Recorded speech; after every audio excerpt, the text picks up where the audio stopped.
নমস্কার। গুরু কৃপাহি কেবলম। যেসব ভাই বোনেরা বা ছাত্রছাত্রীরা জ্যোতিষ নিয়ে পড়াশোনা করছেন বা জ্যোতিষ নিয়ে চর্চা করছেন বা চেম্বার করছেন, নতুন শিখে চেম্বার করছেন, তাদের কাছে কোনো জাতক জাতিকা এসে বলল আমার বাচ্চাটা দেখে বলুন তো আমার মায়ের শরীর কেমন থাকবে, তাহলে কিভাবে বিচার করবেন, সেই নিয়ে আজকে আলোচ্য বিষয় হচ্ছে মায়ের অসুস্থতা বা সুস্থতা নিয়ে আমি আপনাদের আলোচনা করছি। মন দিয়ে শুনুন, ভালো লাগবে। এবং যারা জানেন তাদের তো হয়েই গেল, যারা জানে না আশা করব তাদের অনেকটাই উপকারে লাগবে। তাহলে আজকের আলোচ্য বিষয় হলো মায়ের অসুস্থতা।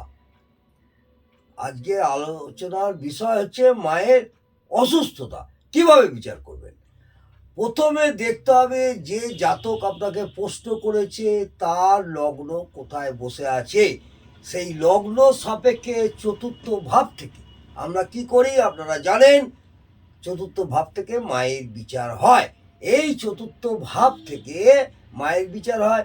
এই চতুর্থ ভাবকে 1 নম্বর ঘর ধরবেন। 1 নম্বর ঘর ধরে সেখান থেকে 1 2 3 4 5 6 করে 6 নম্বর ঘর যেখানে হবে সেখানে কোন গ্রহ বসে আছে, কি অবস্থায় বসে আছে, কোনো গ্রহ পাপ পীড়িত হয়ে বসে আছে কিনা, কোনো অশুভ গ্রহ বসে আছে কিনা, কোনো পাপ গ্রহ পাক্ষিক দৃষ্টি দিচ্ছে কিনা, সেইটা আপনাদের লক্ষ্য রাখতে হবে।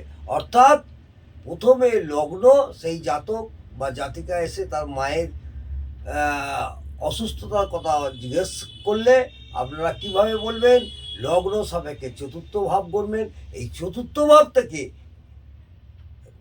গণা শুরু করে ষষ্ঠ ভাব, এই ষষ্ঠ ভাব থেকে অর্থাৎ লগ্ন সাপেক্ষে 9ম ভাব হবে।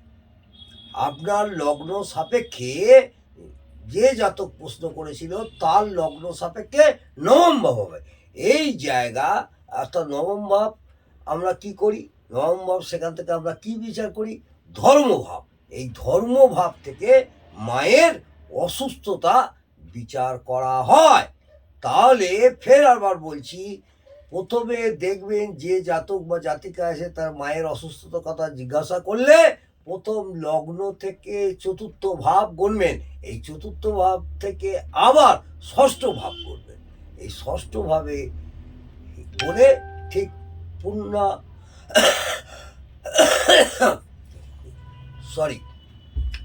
ষষ্ঠ ভাব গণবেন। তাহলে দেখবেন এই ষষ্ঠ ভাবটা হবে সেই জাতক বা জাতিকার 9ম ভাব অর্থাৎ ধর্মভাব। সেখান থেকে তার মায়ের অসুস্থতা বিচার করবেন। তাহলে বোঝা গেল কিভাবে তার মায়ের বিচার করবেন কোনো জাতক বা জাতিকার। আজকে এই পর্যন্ত।